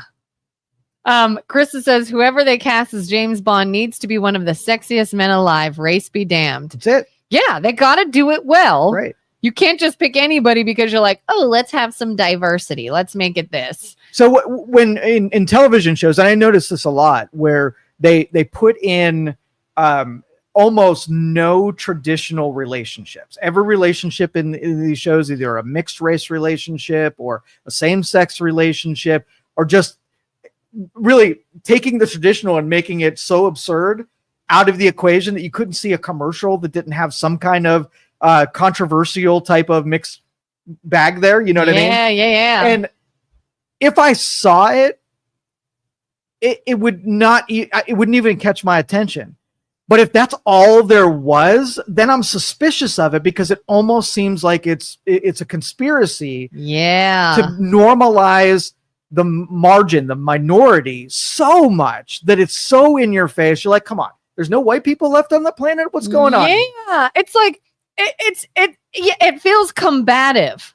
Like you took something that could have just been what you want to be normalized and left it as normal, where it was enough that I'd be like, oh, big deal. Oh, lesbian couple, biracial, interracial couple. Okay. But then they make it stand out to a point that now if you do say, oh, that's different, they're like, oh, why isn't it normal? You don't think it's normal? It's like, I feel like you're trying to get me. Like you're gaslighting a little bit, maybe. Yeah. And again, I just would have a warning on it that you can make movies for whatever stripes that you want. There's going to be some people that totally appreciate that. And there's some people who are absolutely not going to appreciate that. And when the people who don't appreciate that aren't watching, you're not going to shame people into putting a terrible product on the screen, having people sacrifice their time and money to go see it, and then you're going to wonder why it is not as making as much money as it could or having as much travels. You did that by buying that. Yeah, I watched one girl because I know, like Carter says, Joe would be a good Bond. The only 5'5" Bond that has no mechanical skills, can't punch anything, and I have a strict command of the American language, the English language. Did I just say that out loud? Yeah. I have a good command. I talk good. I talk good. And I'm not real great with the ladies, but that will be an interesting Bond. But I saw a girl did a whole video. We were talking one day a while back about like the new Snow White film and everything. And she did a whole video of how terrible the movie was in so many ways. But I feel like the moment somebody says that was a terrible movie, you're instantly met with, oh, why? Because you didn't like that it was a Hispanic person, or it was a this, or it had diversity. Is that why? And it's like, yes, exactly. Yeah, that is 15 other reasons it sucked, but that's it. I'm telling you, the face tattoo syndrome is so prevalent. Do something controversial and then be outraged and offended when the controversy that you tempted into the conversation is all of the conversation. Like that Snow White thing could have been awesome, right? What would you have to, 2 changes that you could have made with Snow White? Number 1, shut that bitch up. Shut her up. No talking, no promotional, no social media. Go play the role. Yep. Go do your acting thing and tell the story. Do it like the first time. It was fun. She talks to freaking animals. Great. Have her talk to some animals. Be rescued by the prince. Do the story. Everybody would have freaking loved it. At the very least, if you choose to change it, come at it that way. Like I've used Snow White, the Huntsman as an example. There is a Snow White movie with Kristen Stewart that is completely different from the Snow White story. And they lead with that. It's very much understood. Her name is Snow White. This is a new adaptation. It's a totally different story. And then I'm like, all right, I go into it knowing this is just a new adaptation of it. But when you're packaging it as the original fairy tale story, and then you make all these dumb little changes, now I'm like, oh, now I feel like you tried to. So this might exist. I think I may remember a long time ago, but if I did Evil Mickey kills the zombies, and that's my movie, you would have no expectations when you went in there that it was Mickey Mouse driving a steamboat or whatever. You would be like, Evil Mickey killing zombies. I'm expecting a different thing. Yeah. Wasn't there are some movies like that. So. Like a Winnie the Pooh or something? Yeah. They've made some like creepy horror. Winnie the number 2. Yeah, absolutely. Yeah. Krista says, good example was the Barbie movie. Which direction? Because I remember the Barbie, and this is what I like about satire. Like when you can be equally as satirical no matter the angle, right? That I have appreciation because you're lampooning everybody. So Barbie, from what I remember the movie, I think I barely watched it. It was sort of on the background. But I think they took just as many jabs at feminism, right, as they took jabs at masculinity. I think she says it was a feminist flashpoint. Yeah, and they did have that, but they also had some, as long as they do it on both sides of the equation, then it makes you think because you get it from both sides. We're not just making fun of, the traditional patriarch, we're also making fun of the other side. And again, that I have appreciation for that. I didn't mind the Barbie movie. I don't know if I loved it as much as everybody else did. Yeah, I don't think I loved it. Yeah, I was entertained. I liked it. But the whole idea of just this incredibly award-winning, amazing film, I was like, I don't know if it was that good. Did it push some sort of like world-changing agenda? But I look at those awards almost like when they have concept fashion, where someone comes out in like a shower curtain and they, are just applauded for the craziness. it's not real. It's meant to push on the boundaries of fashion, just like the movies that push on the boundaries of theater get rewarded. I don't like watching any of that shit. Like I know what I like, and it might be old timey boomer stuff, but I like comedy. I like action. I like horror, traditional genres. And so maybe younger generations have bigger appreciation for that kind of stuff. I don't. I mean, there are probably 5 movies that exist that I didn't quite understand while I was watching it or even after it. They were so deep and complicated storylines that you really had to watch it like a second and third time to get it.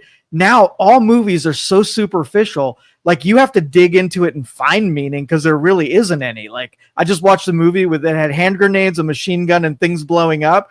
That was it. The characters, are you going to put Mickey Mouse in there? And it would have been the same freaking movie and everything in between those two. I hate when I can easily guess where a plot is going. I hate that. Yes. And I was watching a show just over the weekend. The show I like, an episode started and I like to everyone in my house, I said, here's what's going to happen. Here's a misunderstanding. They're going to think this. They're going to think this. It's going to be funny because what they say until they all get on the same page. And that's exactly what happened. And I was like, oh my God, I could have seen that coming a mile away. For sure. And yeah, the depth is gone in movies. For that reason, though, when you make a movie, it's so expensive now to make, you almost have to template what people will watch. And so, like, when you watch the Hallmark movies, they're always the same freaking storyline. Yeah. And yet every mom sitting at home watches these stupid things for that exact reason. I like unpredictability. I like plot twists. I like pushing on, the characters, and you just don't get that anymore because it's a risk. It's a gamble. So great when you actually get one. Like if you can really do a plot twist that truly got me, I didn't see it coming and it was cool. I'm like, thank you. Yeah. Thank you. We're just very superficial. Yeah. Carl says, why are Christians always the butt of the joke? When was the fact that the Islam fella married a little girl mentioned in mainstream TV or movies? That is a very good question. I'm confused. What? Okay. So really there are stereotypes that theater used to emphasize. Like everything was bigger than life. So when you took a character flaw or a certain archetype in a movie or a television show, you amplified it to make it funnier. So you had the dads were always bumbling idiots, right? Yeah. They were always the butt of the jokes, and the women were the close academics that were the smart ones and always had to take the bumbling husband and I know how to handle your father. Feed them through. Yeah. Because they were pushing on whatever that majority. It's only that then once roles flip, we almost take parts that are too sacred to impugn. I like impugning. I love pushing on status quos. So if you take something like a religious figure and then you treat that religious figure as sacred, you can't take shots at them. You can't minimize their character. They always have to be playing that role, and everybody knows that role. Versus like the cop who's an idiot or the preacher who's an idiot. You take those big roles and you minimize them, and take the minimal roles and you maximize them. As long as you do it uniformly, it works. But that's my my criticism is that there are certain types that you don't stereotype, and then there are other ones that we're completely comfortable with, like making fun of a Christian versus making fun of a Muslim. Why is one on limits and one of them is off limits? Does it feel like it's that sort of that phenomenon where you're comfortable? I feel like some people, we do it with race. I can say that because I'm that race. I can make fun of that, but bullshit. You're not, so you can't. Bullshit. You can make fun of anybody. But do you feel like people have that same feeling? Like, oh, we can joke about Christianity, but you can't because that's not you. And then somebody else can say, well, I can joke because it's me, kind of thing. It's sort of power homeostasis. And it's a natural tendency that when you have an accumulation of power and wealth within one group, the other groups want to be elevated. And that's what we have with DEI and, what's that called? Where quotas and whatever. Oh, yeah. Right. Yeah. And so this one's the power one. So you don't like you have a billionaire versus a thousandaire. Okay. Who do you take pity on and who would you give better graces for? The guy who can afford it or the guy that can't? And the homeostasis to bring the billionaire down and a thousandaire up. So if the patriarchy was the power position, then you want to help everything that's not the patriarchy to be elevated, and you want the patriarchy to be cut down a couple of levels so we reach homeostasis.